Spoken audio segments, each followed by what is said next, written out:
आयोग है जो कि सिर्फ अपने सिविल सेवा की पीटी परीक्षा में एक ही पेपर लेता है, जबकि हम देखें तो उत्तर प्रदेश, झारखंड, राजस्थान सभी इसके साथ ऑप्शनल या सी सेट का पेपर लेते हैं। गलत प्रश्न दिए जाते हैं, गलत उत्तर दिए जाते हैं या ऑप्शन ही गलत नहीं दिया जाता है। ई ऑप्शन आने के बाद भी आयोग अपने लिए एक ब्रह्मास्त्र का खोज किया और इसकी बलि जो है वो वैसे छात्र चढ़ते हैं जो कि काफ़ी समय से और डेडिकेटेड होकर बीपीएससी का तैयारी करते हैं। जब रिजल्ट आया, बहुत सारे छात्रों का रिजल्ट नहीं हुआ है। कारण था कि वो कोई एंशिएंट चुना है, फिर मॉडर्न चुना है, तो पीछे वाला पेज ही जांच नहीं हुआ था। नमस्कार, आप देख रहे हैं द बिहार टॉप। मैं हूं आदेशपुरी। बीपीएससी की हम चर्चा करेंगे, बीपीएससी की परीक्षा प्रणाली की हम चर्चा करेंगे। देश में शायद ये पहला आयोग है जो सिविल सेवा की परीक्षा के लिए पीटी में बस एक ही पत्र में एग्ज़ाम लिया जाता है। सिर्फ जीएस का प्रश्न रहता है, सामान्य अध्ययन का प्रश्न रहता है, 150 प्रश्न रहते हैं। ऐसा आयोग है जो अभी तक निगेटिव मार्किंग नहीं शुरू किया गया है और शायद से देश का ये ऐसा आयोग है जो कभी भी 150 सही प्रश्नों को नहीं सेट कर पाया है या फिर सही उत्तर नहीं दे पाया है। इस बार भी 67वीं में भी छात्र कल यानी कि 29 नवंबर को आंदोलन की घोषणा किए हैं। कारण भी है इसका बीपीएससी के द्वारा गलत प्रश्न या उत्तर दिया जाना। हम चर्चा करेंगे इस वीडियो में कि आखिर ये कैसा आयोग है जो कि सिर्फ अपने सिविल सेवा की पीटी परीक्षा में एक ही पेपर लेता है, जबकि हम देखें तो उत्तर प्रदेश, झारखंड, राजस्थान सभी इसके साथ ऑप्शनल या सी सेट का पेपर लेते हैं। यानी कि दो विषय होते हैं पीटी परीक्षा में और दोनों में क्वालिफाई करना, कट ऑफ के बीच में आना जो है ये ज़रूरी होता है। लेकिन बिहार में ऐसा नहीं है। बिहार में और ना ही इसको लेकर बातें चल रही हैं। आपको बता दें, ऐसा नहीं था कि बिहार में ये नहीं हो सकता है। आपको हम कुछ इतिहास बताते हैं कि सबसे पहले आपको बताएं कि 38वीं से पहले तक जो है बीपीएससी में सीधे मेंस होता था। कम उम्मीदवार रहते थे, 36,000 40,000 लोग मेंस में फॉर्म भरे, उतने लोग बैठे और सीधे उनका मेंस लिया जाता था और उसके बाद इंटरव्यू होता था और उनका सिलेक्शन हो जाता था। लेकिन आपको बताएं कि 38वीं में बीपीएससी ने ऑप्शनल सब्जेक्ट को ऐड किया और ये प्रयोग जो है बीपीएससी का उसके कार्य प्रणाली के चलते इतना असफल रहा कि ऑप्शनल भी हटाना पड़ा। आपको बताएं कि 68वीं के समय में ये ऑप्शनल दिया गया। इतिहास का मैं आपको उदाहरण बताऊंगा क्योंकि इतिहास में ही सबसे ज़्यादा छात्र हुआ करते थे। 150 प्रश्न जो है इतिहास में हुआ करते थे, ऑप्शनल पेपर में हुआ करते थे। और जो जैसे कि होता था कि 2 नंबर के 1 प्रश्न होते थे और आपको 100 प्रश्न का जवाब देना होता था। उसमें जैसे कि 50 प्रश्न 50-50 का सेट होता था। पहले पृष्ठ पर, आगे वाले पृष्ठ पर जो ओएमआर होता है उसमें 50 एंशिएंट इंडिया के, 50 मेडिएवल इंडिया के और पीछे वाले पेज पर मॉडर्न इंडिया के 50 क्वेश्चन होते थे, जिसमें 2 क्षेत्र आपको चयन करना पड़ता था। और आपको बताएं कि जब रिजल्ट आया, बहुत सारे छात्रों का रिजल्ट नहीं हुआ है।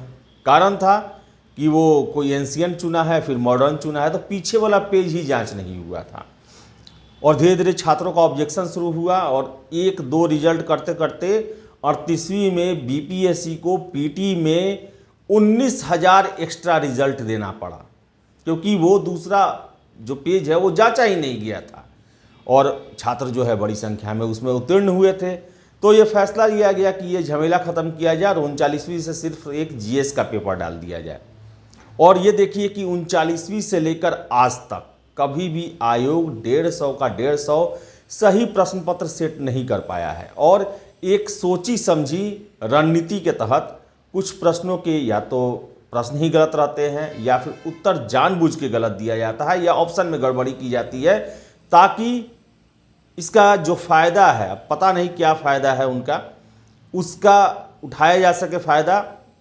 और आपको बता दें कि केवल ये बीपीएससी के सिविल सेवा परीक्षा में नहीं बल्कि बीपीएससी द्वारा बहुत सारे छात्र हमको मैसेज कर रहे हैं कि असिस्टेंट प्रोफेसर का हो, असिस्टेंट इंजीनियरिंग का हो, वेस्ट मैनेजमेंट का हो, हर एक परीक्षाओं में जो छात्र उनसे जुड़े हुए हैं उनका कहना है कि सिविल सेवा में तो फोकस में आ जाता है, लेकिन जो बाकी परीक्षा है उसमें कम छात्र होते हैं और उसका खबर मीडिया में नहीं बन पाता है, जबकि इससे ज़्यादा गड़बड़ी उन पेपरों में किया जाता है। वेस्ट मैनेजमेंट का पेपर जो है अभी कुछ दिन पहले ही एग्ज़ाम हुआ है, उसमें भी छात्रों का कहना है कि गलत उत्तर दिया गया है, गलत प्रश्न दिया गया है।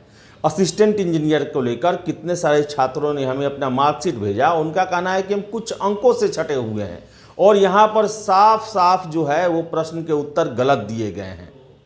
ई ऑप्शन ईजाद करने वाला देश का पहला आयोग बीपीएससी है और ई ऑप्शन इसलिए रखा गया क्योंकि आयोग को पता है कि हम गलत प्रश्न देंगे ही देंगे।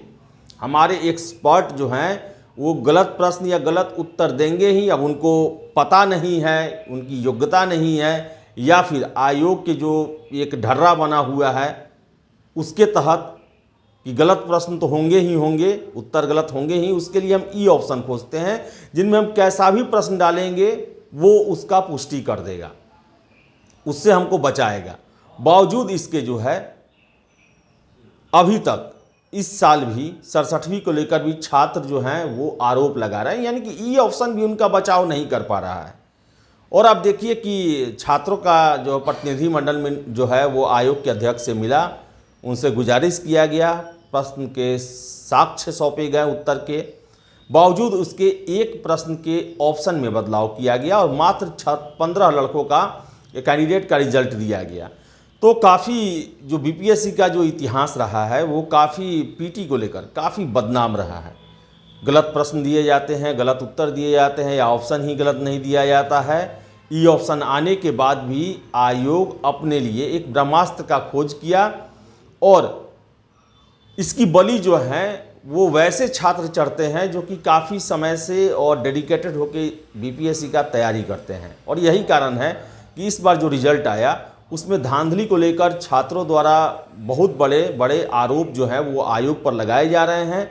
पटना से लेकर दिल्ली तक प्रदर्शन चल रहा है, लेकिन आयोग जो है वो अपनी कार्य प्रणाली और एक ढर्रा जो बना हुआ है, एक रणनीति जो बना हुआ है, उससे पीछे हटने को तैयार नहीं है। लेकिन इन सब के बीच में बीपीएससी जैसे आयोग की जो निष्पक्षता है, जो पवित्रता है, वो कलंकित होते जा रही है।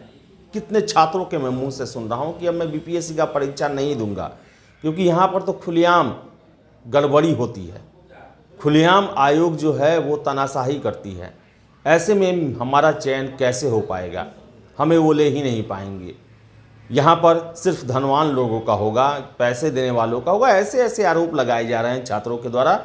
तो ये काफ़ी हानिकारक है, ये सही नहीं है। ये जो छात्रों का जो बीपीएससी को लेकर जो फीडबैक जो है वो निराशाजनक है और आयोग की जिम्मेवारी है, सरकार की जिम्मेवारी है कि निष्पक्षता जो है वो बनाए रखे। क्योंकि अगर छात्र ही मंदिर में अगर पूजा करने वाले श्रद्धालु ही ना जाएं तो फिर मंदिर क्या क्या काम। आयोग से अगर छात्रों का मोह भंग होने लगे, उनकी निष्पक्षता, तटस्थता, पारदर्शिता पर प्रश्न उठने लगे, तो फिर ये बहुत बड़ा एक खतरनाक संकेत है और ऐसा नहीं होना चाहिए। तो खैर कल जो है छात्रों ने उनके साथ हुए नाइंसाफ़ी को लेकर जो है उन्होंने घोषणा किया है कि 29 नवंबर को हम आंदोलन करेंगे और आयोग को जगाएंगे नींद से, जो कि 39वीं से वो सोए हुए हैं और गड़बड़ी पे गड़बड़ी किए जाते हैं और अपनी बात को मनवाते जाते हैं, वो भी गलत तरीके से। संवाद नहीं करते हैं छात्रों से, उनकी बातों पर ध्यान नहीं देते हैं। और जो एक्सपर्ट टीम, जो एक नेक्सस बना हुआ है आयोग में, उसकी बातों पर आके लाखों युवाओं के भविष्य के साथ खिलवाड़ करते हैं। उसको लेकर कल धरना प्रदर्शन है। तो देखिए क्या होता है। आयोग को कम से कम प्रश्न और उत्तर के मामले में इतना रिजिड नहीं होना चाहिए और इसमें कम से कम पारदर्शिता जो है वो बरतनी चाहिए, क्योंकि सभी को पता है, भले आप अपनी बात को मनवा लें, मेंस परीक्षा ले लें, लेकिन सभी के मन में, जितने भी कैंडिडेट जो पास करते हैं उनके ही मन में है कि आयोग ने गलती तो की है। और ये जो है भले चयन हो जाए छात्रों का, लेकिन उनके मन में ये चीज़ बैठा होगा कि आयोग निष्पक्ष नहीं है, यहाँ पर गड़बड़ी होती है, कुछ न कुछ अनदेखा किया जाता है और ये डर उन्हें पूरे जीवन भर सताता रहेगा और ये डर सरकार की अन्य संस्थाओं को लेकर भी उनके मन में बैठा रहेगा। तो फिलहाल इस वीडियो में इतना ही और देखिए क्या होता है और आयोग जो है क्या सुनवाई करती है या नहीं करती है। तो फिलहाल इस वीडियो में इतना ही। वीडियो पसंद है तो लाइक शेयर करें, हमारे चैनल द बिहार टॉप को सब्सक्राइब जरूर कर लें। धन्यवाद।